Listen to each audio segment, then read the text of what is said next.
opportunity crops.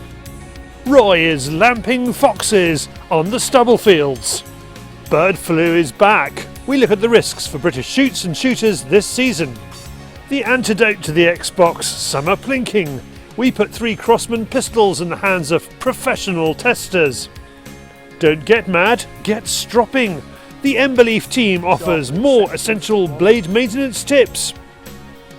There's news, there is hunting YouTube. Welcome to Fieldsports Britain.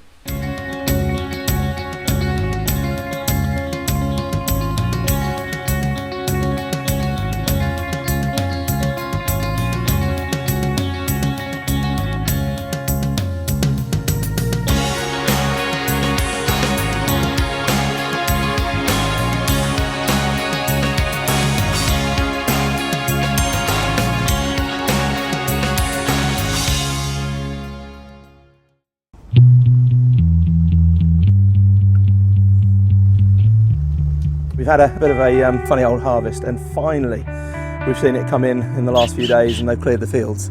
But a lot of fields were left half cut, and that really is an absolute pain in the backside when you're foxing, because the foxes are sort of in and out of the crops all the time, and it's very difficult to call foxes out of the crops as well sometimes. So you ideally want everything off in one go if you can. So you certainly don't want to see a Brazilian out there. But hopefully tonight, now everything is out, everything is off.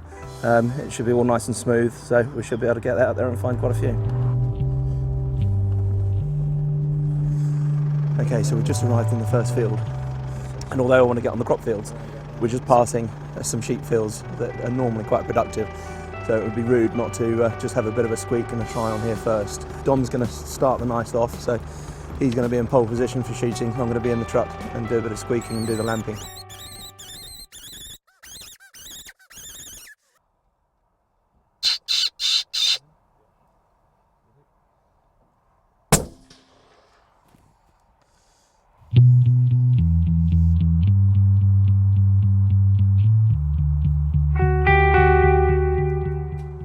Oh, nice little dog. So we had a squeak at the first down and we had no visitors, and we drove into the next field here and just picked up a set of eyes right by the side of a flock of sheep there, and he was just tucked in through the fence, so he held long enough there so we could just come round on him and position ourselves so we had a good safe backstop, because we've got the bank rising up straight behind him in here. And Dom did a great job there and opened his account up, so I think we'll let him shoot for a little bit longer. So it would be unfair pulling him off now. I'll let him play with my toys a bit more. But no, and that's a fair size. Is that a promise? That's a fair sized dog fox. So as I say, hopefully it will be the first of a few for tonight. Had many large ones recently. I've had many large ones. Now, in answer to David's question, we haven't had a lot of massive foxes recently. We've had a few adults interspersed with the cubs that we've been shooting. But there has been a lot of cubs this year. I think it's been a bit of a bumper year, but as I say, with the sporadic harvest this year, it's been a bit troublesome to try and get onto the ground and get everything cleared. And obviously now, because the farmers are a little bit behind, I think they're going to be doing a lot of work on the fields and trying to play catch up. So we've got a very small window of opportunity to get out. I think we've probably got a week or two, and then I think we'll see a lot of the stubbles being ploughed back in, and the work continues.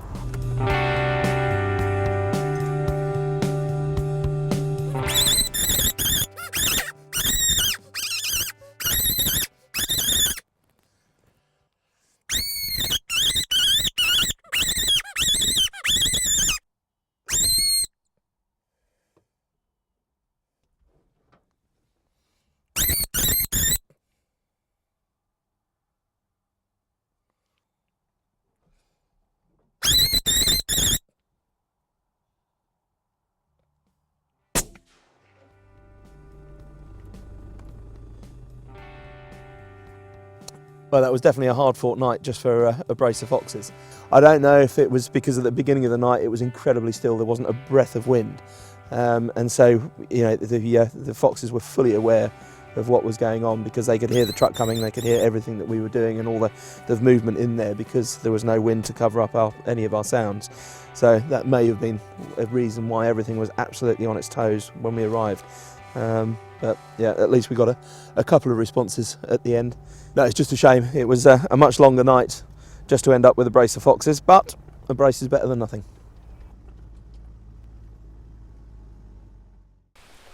Roy behind the wheel instead of the rifle there. Now someone you wouldn't trust to change a wheel, it's David with the Fieldsports channel News Stump.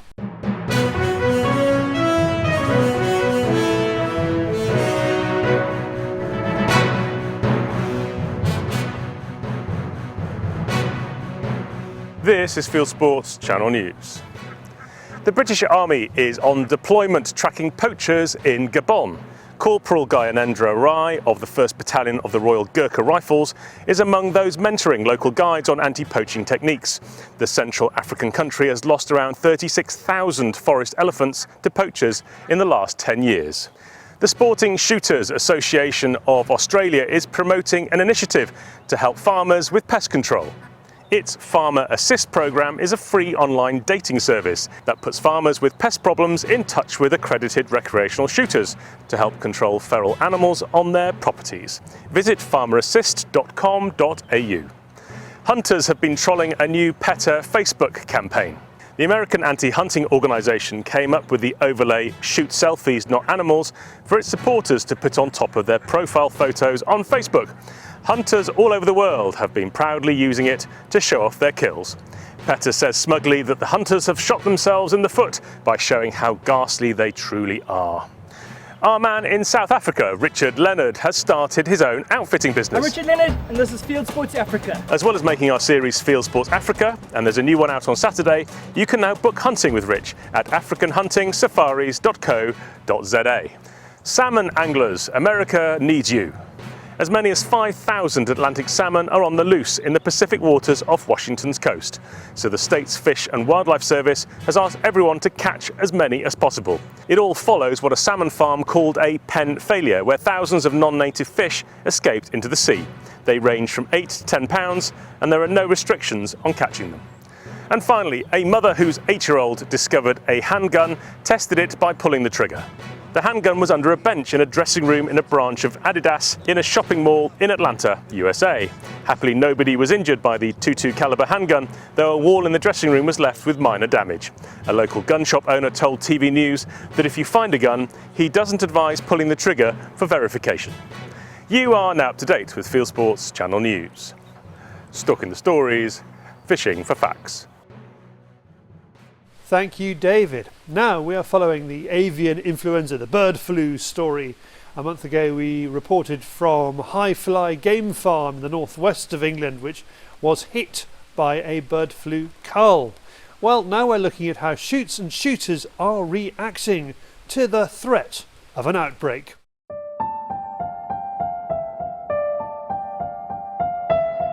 The headlines were horrific. The heartbreak behind the headlines was even worse. As the countryside closed down during the government's mishandling of the 2001 foot and mouth crisis, shoots were among many rural businesses hard hit. No movement on or off large tracts of rural Britain meant no shooting.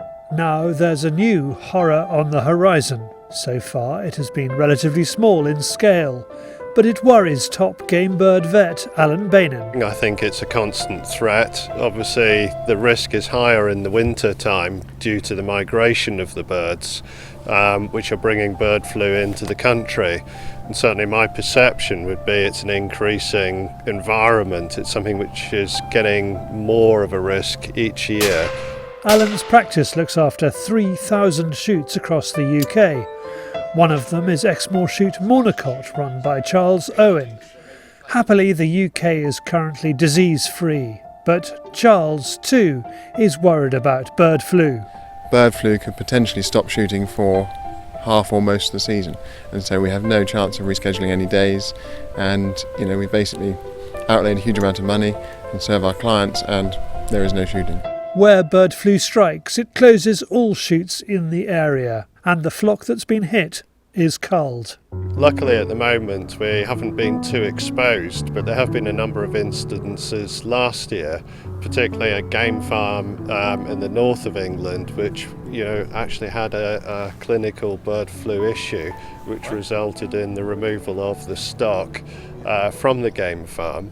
We've also had shoots which have been restricted from shooting because there's been bird flu outbreaks within a specific radius, and that then stops that shoot from carrying on its activity during the shooting season. We probably had about a dozen outbreaks last winter altogether in different parts of the country, albeit a large number of those would have been small backyard flocks. However, there's still movement. They still present a risk, particularly to the bigger poultry units. So it is an increasing situation. As far as DEFRA is concerned, this is about securing the trade in poultry and keeping up the UK's great reputation as a farming nation. After the mistakes made by its predecessor MAF in 2001, DEFRA is quick to respond to a bird flu crisis. DEFRA, the government vets, take over when there's a clinical case of bird flu within an area, and they set up 2 restriction zones. And if a shoot is within that radius, that 10 kilometres radius, they will be asked to stop shooting until all the information's been gathered, so that the virus doesn't disperse outwards into the wider bird community. It could go on for several months, but it would be a minimum of 60 days, of 2 months really. It would be a minimum time I would suggest. Bird flu, avian influenza or AI, when it next strikes, will come to us from overseas. Alan gives his view on the shoots most at risk. Close to estuaries where there's more waterfowl or wild birds coming in would have a higher risk than the more inland areas. Ducks are obviously quite strong vectors, so where you've got mixed shooting, duck ponds allowing wild birds to come in probably have a slightly increased risk, so we can start to quantify the risk in specific areas. But where and how many, it's very difficult to quantify, but it is a risk, or a perceived risk, particularly to guns who are spending a lot of money buying a day's shooting, which possibly could be cancelled, and it could be cancelled because of somebody else. So it could be a poultry farm half a mile away from the shoot which is restricted, which then stops shooting on your shoot, and you've got no control over that because it's a wild bird vectored disease. And that's the threat really, is the perceived risk rather than the actual risk at the moment. But I can see the actual risk increasing as we look forwards over the next 5 to 10 years. Plenty of shooters lost large sums during foot and mouth. Mornicott has decided to do something about that and has turned to insurance. At the start of the year, we looking into bird flu and the threats that it could pose, and we've managed to find an insurance company that will insure all of our shooting at Mornicott, which gives the clients stability because they are shelling out a huge amount of money. They will get that money back if shooting ceases because of bird flu. And also from a state point of view, we've covered ourselves as well. I mean, most shooting contracts say that if a day's shooting is cancelled because of something like bird flu through DEFRA, guns wouldn't get their money back, but as a business we would feel obliged to give them their money back. But obviously that puts us in an awkward situation. So I would say 95% of our teams rebook every year, and I think they trust us to look after them and give them a good time, and that's the main reason that we've managed to find this insurance, I think, to look after them. The insurance package is called Shoot Protect. There is other shoot insurance available that covers bird flu, including a package from insurers promoted by Basque. Whether or not, as a shoot owner or a shooter, you take a look at the insurance available. One action you can take is to use car washes more frequently. You know, as a poultry vet going on to broiler and layer sites, quite often my car has to stay off site, and I walk on and I change my boots before I go on, I change my clothes, sometimes I shower in and shower out depending on the level of biosecurity. When I go to a shoot, or certainly some game farms as well, there can be very low levels of biosecurity, and we need to really start to focus on improving that for our own protection, really, to help ourselves. So I think, you know, I wouldn't suggest no loaders are going to wash the cars routinely, but if somebody is moving across the country from one shoot to the next, It may be good practice to clean vehicles and boots going between specific shoots if the threat is there. With vigilance, when it happens, we will be able to keep bird flu outbreaks small. For more about Shoot Protect, visit shootprotect.co.uk. We can always hope for a disease-free season. Now from wide open spaces to short-range plinking and some summer fun.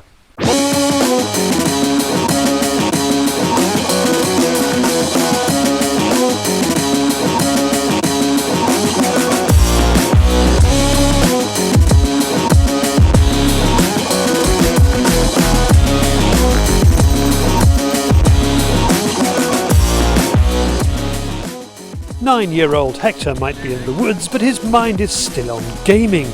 For the benefit of older viewers, he's simulating mining wood, just as you would in Minecraft.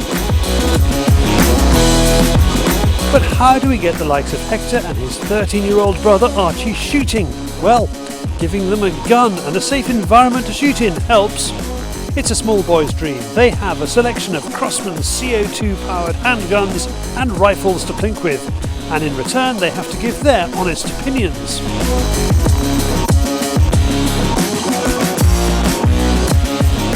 All the guns are empty of CO2 and BBs. Arch, which is your favourite one to shoot out of the pistols?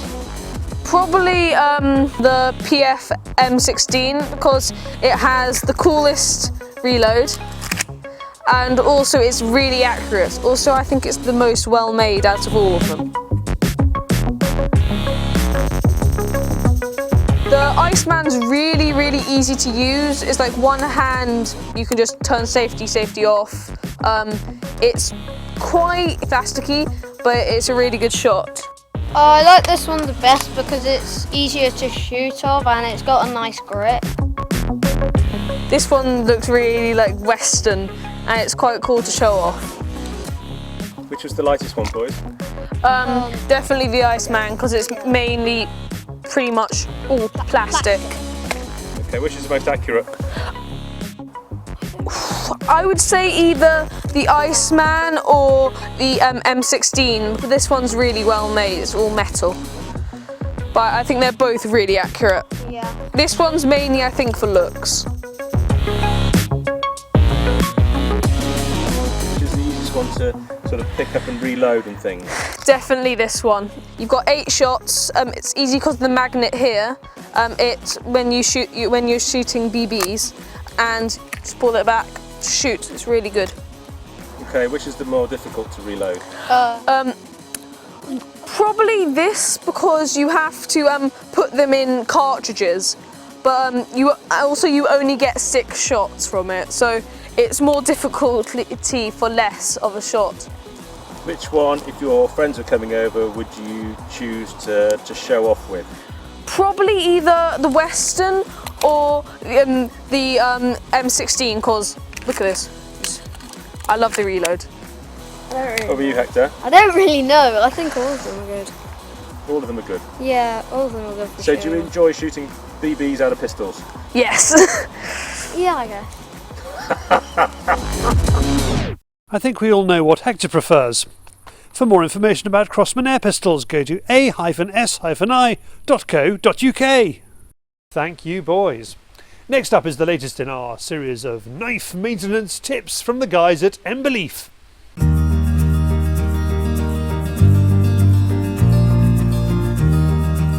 Okay, so just going to quickly talk about stropping, and stropping is the final process after sharpening. It's also great for maintaining a knife. A lot of people are very quick to jump to stones and start removing steel, whereas a lot of the time you can get a lot of damage and chips and rolls out, smaller chips and rolls with just a strop. These are paddle strops. This is a larger one. This is sort of a workshop strop, and this is a smaller field strop. It's much the same process as the stones. However, what we're going to do is this is a rough side leather, so it's double-sided, rough one side and smooth the other. And what we're going to do, we're going to add some compound. So this is just a jeweler's rouge. This is of about 2 microns. You can get this in either like hard forms, like suspended in wax, or you can get it as a liquid form as well. So all I do is just dissolve it a little bit with some WD-40, and that just helps soften this wax up. And then I'm just going to apply it to the strop. This particular one is buffalo hide. This smaller one here is the vegetan, so it's just normal leather. So it's just wood and leather, basically. They're very easy to make, but you can buy them as well. These ones are about 60 pounds, I think, and the smaller ones are only like 10, 15 pounds. So yeah, just apply this paste to the strop. And this is called loading the strop. So I take my knife, and I'm like resting this on my body. I don't want it to, I can do it flat, but personally I prefer it to be up at an angle, and I'm obviously avoiding my extremities. So like we did with the stone, put the knife flat and I tip up the blade so it sits on the bevel. And then all I'm doing is one pass, and I'll do that 8 times. I'll go through that, 4, 5, making sure to get the tip. And then I'll flip it over and do exactly the same, so get the other side. Now you can sharpen in sections if you want, and again it's all about muscle memory and maintaining the correct angle. And then we'll do one more, so one that side and then one that side, and that will take off the majority of the wire edge. And I can flip the strop over, and this is much smoother, softer leather, and then I'll just do a couple of passes. Do 1 and 1.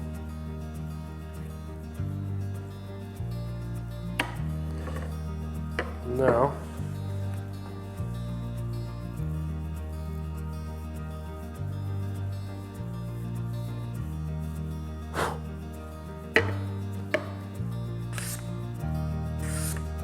I'm not putting any pressure behind it at all. And that is a finished edge. From a workshop in Sussex to the wider world of hunting and shooting, on YouTube it is Hunting YouTube.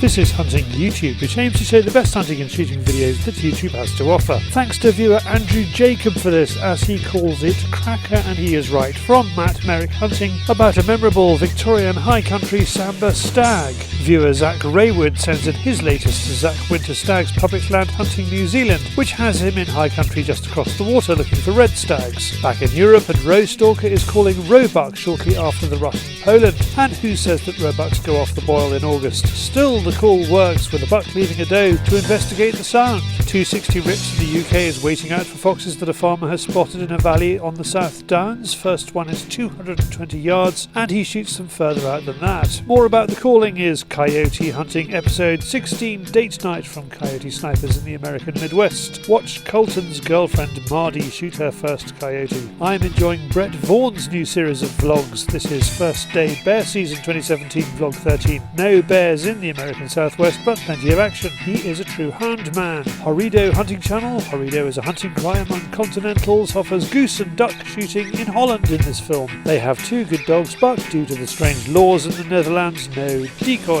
And finally, here is a dog training tip I will be trying, using a decoy, lead weight and a piece of string. Brad Arrington from Mossy Pond Retrievers in the USA shows how to train your gun dog to pick a diving duck. That's it for this week. I have put all these films into a playlist for you. Click on the I symbol top right or check this film's description. If you have a YouTube film you would like us to pop into the weekly top 8, email me the link, charlie@fieldsportschannel.tv. Well, we are back next week. If you haven't done so already, please pop over to our website, especially to the page for this particular show, because we're trying to pack a lot more information onto that about, well, how we bring you Field Sports Britain every week, if you're interested. You can also click to like us on Facebook there, you can follow us on Twitter, you can subscribe to us on YouTube, you can pop your email address into our register page, and we'll send you news about this show, Field Sports Britain. It's out 7 PM UK time every Wednesday, and this has been Field Sports Britain. Good hunting, good shooting, good fishing, and goodbye.